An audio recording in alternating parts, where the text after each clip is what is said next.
सियावर रामचंद्र जी की जय।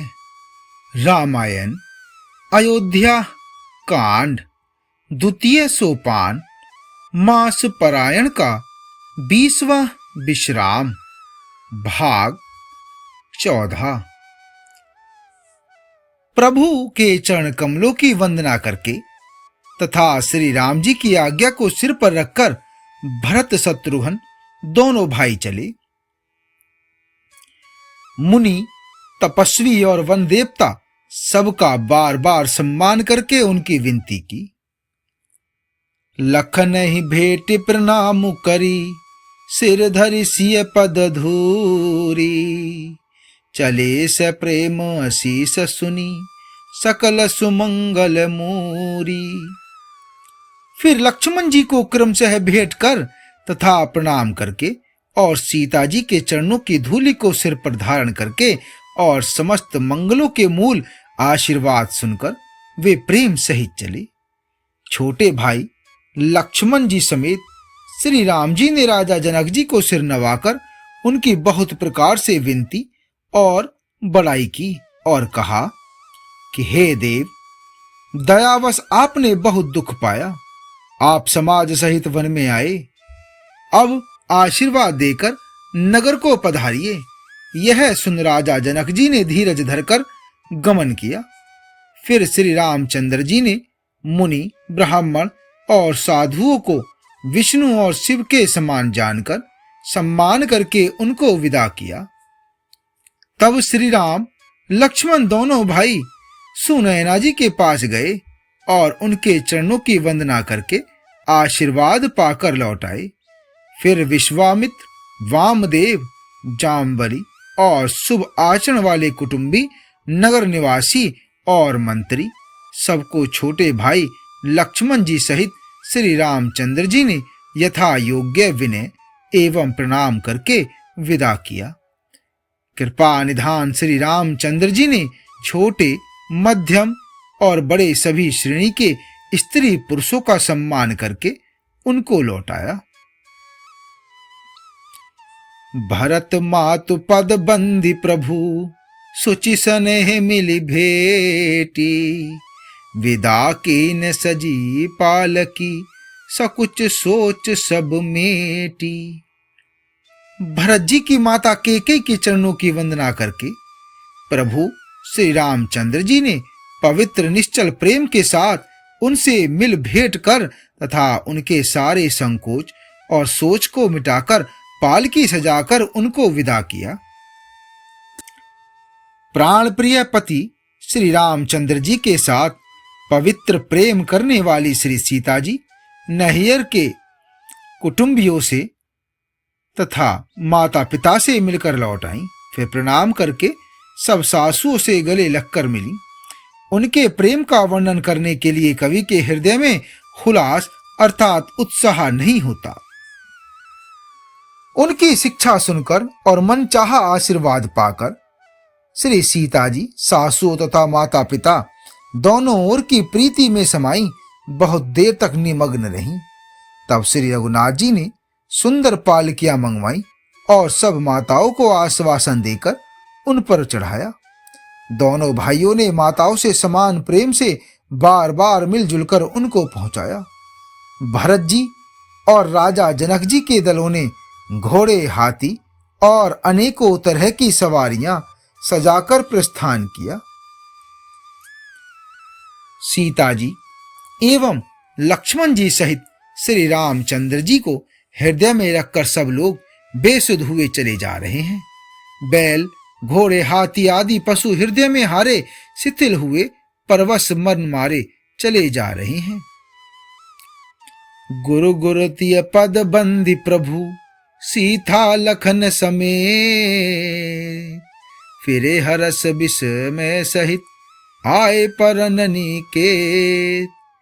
श्री गुरु वशिष्ठ जी और गुरु पत्नी अरुंधति जी के चरणों की वंदना करके सीता जी और लक्ष्मण जी सहित प्रभु श्री रामचंद्र जी हर्ष और विषाद के साथ लौटकर पर्णकुटी पर आए। फिर सम्मान करके निषाद राज को विदा किया। वह चला तो सही किंतु उसके हृदय में विरह का बड़ा भारी विषाद था। फिर श्री राम जी ने कौल, किरात, भील आदि वनवासी लोगों को लौटाया। वे सब जोहार जोहार कर अर्थात वंदना कर कर के लौटे। प्रभु श्री रामचंद्र जी, सीता जी और लक्ष्मण जी बड़ की छाया में बैठकर प्रियजन एवं परिवार के वियोग से दुखी हो रहे हैं। भरत जी के स्नेह, स्वभाव और सुंदर वाणी को बखान बखान कर वे प्रिय पति सीता जी और छोटे भाई लक्ष्मण जी कहने लगे। श्री रामचंद्र जी ने प्रेम के वश होकर भरत जी के वचन, मन कर्म की प्रीति तथा विश्वास का अपने श्री मुख से वर्णन किया।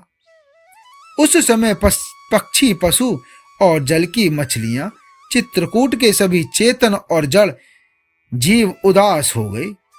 श्री रघुनाथ जी की दशा देखकर देवताओं ने उन पर फूल बरसाकर अपनी घर घर की दशा कही अर्थात दुखड़ा सुनाया। प्रभु श्री रामचंद्र जी ने उन्हें प्रणाम कर आश्वासन दिया।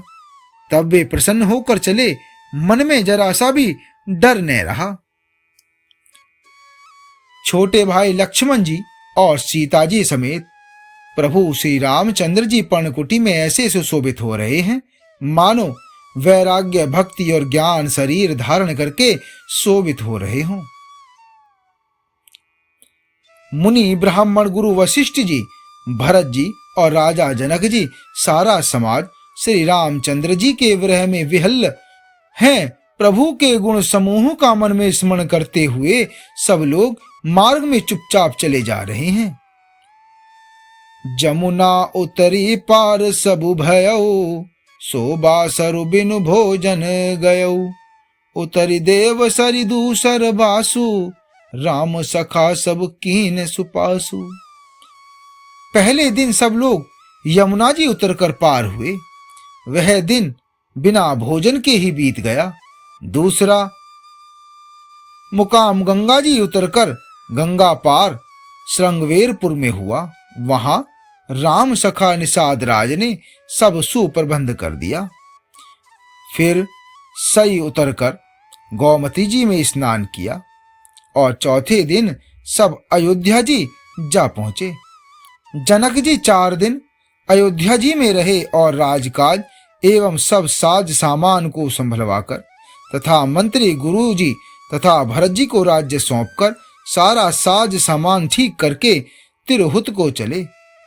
नगर के स्त्री पुरुष गुरु जी की शिक्षा मानकर श्री राम जी की राजधानी अयोध्या जी में सुख पूर्वक रहने लगे।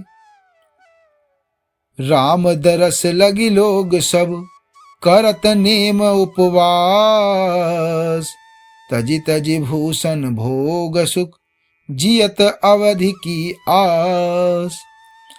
सब लोग श्री रामचंद्र जी के दर्शन के लिए नियम और उपवास करने लगे। वे भूषण और भोग सुखों को छोड़ छोड़कर अवधि की आशा पर जी रहे हैं। भरत जी ने मंत्रियों और विश्वासी सेवकों को समझाकर उद्यत किया। वे सब सीख पाकर अपने अपने कार्य में लग गए। फिर छोटे भाई शत्रुघ्न जी को बुलाकर शिक्षा दी और सब माताओं की सेवा उनको सौंपी। ब्राह्मणों को बुलाकर भरत जी ने हाथ जोड़कर प्रणाम कर अवस्था के अनुसार विनय और निहोरा किया कि आप लोग ऊंचा नीचा, छोटा बड़ा, अच्छा मंदा जो कुछ भी कार्य हो उसके लिए आज्ञा दीजिएगा, संकोच न कीजिएगा। भरत जी ने फिर परिवार के लोगों को, नागरिकों को तथा अन्य प्रजा को बुलाकर उनका समाधान करके उनको सुखपूर्वक बसाया। फिर छोटे भाई शत्रुघ्न जी सहित वे गुरुजी के घर गए और दंडवत करके हाथ जोड़कर बोले, आज्ञा हो तो मैं नियम पूर्वक रहूं। मुनि वशिष्ठ जी पुलकित शरीर हो प्रेम के साथ बोले कि हे भरत, तुम जो कुछ समझोगे, कहोगे और करोगे वही जगत में धर्म का सार होगा। भरत जी ने यह सुनकर और शिक्षा तथा बड़ा आशीर्वाद पाकर ज्योतिषियों को बुलाया और दिन अच्छा मुहूर्त साधकर प्रभु के चरण पादुकाओं को निर्विघ्नता पूर्वक सिंहासन पर विराजित कराया। फिर श्री राम जी की माता कौशल्या जी और गुरु जी के चरणों में सिर नवाकर और प्रभु की चरण पादुकाओं की आज्ञा पाकर धर्म की धुरी धारण करने में धीर भरत जी ने नंदी ग्राम में पर्णकुटी बनाकर उसी में निवास किया। सिर पर जटाजूट और शरीर में मुनियों के वलकल वस्त्र धारण कर पृथ्वी को खोदकर उसके अंदर कुश की आसनी बिछाई। भोजन, वस्त्र, बर्तन, व्रत, नियम सभी बातों में वे ऋषियों के कठिन धर्म का प्रेम सहित आचरण करने लगे। गहने, कपड़े और अनेकों प्रकार के भोग सुखों को मन, तन और वचन से तरण तोड़कर प्रतिज्ञा करके त्याग दिया। जिस अयोध्या के राज्य को देवराज इंद्र सिहाते थे और जहां के राजा दशरथ जी संपत्ति सुनकर कुबेर भी लजा जाते थे, उसी अयोध्यापुरी में भरत जी के अनासक्त होकर इस प्रकार निवास कर रहे हैं जैसे चंपा के बाग में बहारा। श्री रामचंद्र जी के प्रेमी बड़भागी पुरुष लक्ष्मी के विलास भोगेश्वर्य को वमन की भांति त्याग देते हैं, फिर उसकी ओर ताकते भी नहीं। राम प्रेम भाजन भरतु बड़े ने ही करतूती, चातक हंस सराहियत टेक विवेक विभूति। फिर भरत जी तो स्वयं श्री रामचंद्र जी के प्रेम के पात्र हैं। वे इस भोग ऐश्वर्य त्याग रूप करनी से बड़े नहीं हुए, अर्थात उनके लिए यह कोई बड़ी बात नहीं है। पृथ्वी पर का जलने पीने से, टेक से चातक की और नीर क्षीर विवेक की विभूति शक्ति से हंस की भी सराहना होती है। भरत जी का शरीर दिनों दिन दुबला होता जाता है। तेज, अन्न, घृत आदि से उत्पन्न होने वाला मेद घट रहा है। बल और मुख छवि, मुख की कांति अथवा शोभा वैसी ही बनी हुई है। राम प्रेम का प्रण नित्य नया और पुष्ट होता है। धर्म का दल बढ़ता है और मन उदास नहीं अर्थात प्रसन्न है। संस्कृत कोश में तेज का अर्थ मेद मिलता है और यह अर्थ लेने से घटाई के अर्थ में भी किसी प्रकार की खींचतान नहीं करनी पड़ती। जैसे शरद ऋतु के प्रकाश विकास से जल घटता है किंतु बेत शोभा पाते हैं और कमल विकसित होते हैं, शम, दम, संयम, नियम और उपवास आदि भरत जी के हृदय रूपी निर्मल आकाश के नक्षत्र तारागण हैं। विश्वास ही उस आकाश में ध्रुव तारा है। 14 वर्ष की अवधि का ध्यान पूर्णिमा के समान है और स्वामी श्री राम जी की सुरति स्मृति आकाश गंगा सरीखी प्रकाशित है। राम प्रेम ही अचल सदा रहने वाला और कलंक रहित चंद्रमा है। वह अपने नक्षत्रों सहित नित्य सुंदर सुशोभित है। भरत जी की रहनी समझ करनी, भक्ति, वैराग्य, निर्मल गुण और ऐश्वर्य का वर्णन करने में सभी सुकवि सकुचाते हैं, क्योंकि वहां औरों की तो बात ही क्या, स्वयं शेष, गणेश और सरस्वती जी की भी भौंच नहीं है। वे नित्य प्रति प्रभु की पादुकाओं का पूजन करते हैं। हृदय में प्रेम समाता नहीं है। पादुकाओं से आज्ञा मांग मांग कर वे सब प्रकार के राजकाज करते हैं। शरीर पुलकित है, हृदय में श्री सीता जी, राम जी हैं। जीव राम नाम जप रही है, नेत्रों में प्रेम का जल भरा है। लक्ष्मण जी, श्री राम जी और सीता जी तो वन में बसते हैं, परंतु भरत जी की घर ही में रहकर तप के द्वारा शरीर को कस रहे हैं। दोनों ओर की स्थिति समझकर सब लोग कहते हैं कि भरत जी सब प्रकार से सराहने योग्य हैं। उनके व्रत और नियमों को सुनकर साधु संत भी सकुचा जाते हैं और उनकी स्थिति देखकर मुनिराज भी लज्जित होते हैं। भरत जी का परम पवित्र आचरण, चरित्र मधुर, सुंदर और आनंद मंगलों का करने वाला है। कलयुग के कठिन पापों और कलेशों को हरने वाला है। महामोह रूपी रात्रि को नष्ट करने के लिए सूर्य के समान है। पाप समूह रूपी हाथी के लिए सिंह है, सारे संतापों के दल का नाश करने वाला है, भक्तों को आनंद देने वाला और भव के भार संसार के दुख का भंजन करने वाला तथा श्री राम प्रेम रूपी चंद्रमा का सार अमृत है। श्री सीताराम जी के प्रेम रूपी अमृत से परिपूर्ण भरत जी का जन्म यदि न होता तो मुनियों के मन को भी अगम यम, नियम, शम, दम आदि कठिन व्रतों का आचरण कौन करता। दुख, संताप, दरिद्रता, दंभ आदि दोषों को अपने सुयश के बहाने कौन हरण करता तथा कलिकाल में तुलसीदास जैसे सठों को हठपूर्वक कौन श्री राम के सम्मुख करता। श्री तुलसीदास जी कहते हैं, जो कोई भरत जी के चरित्र को नियम से आदर पूर्वक सुनेगा या उसको पढ़ेगा, उनको अवश्य ही श्री सीताराम जी के चरणों में प्रेम होगा और इस सांसारिक विषय रस से वैराग्य होगा।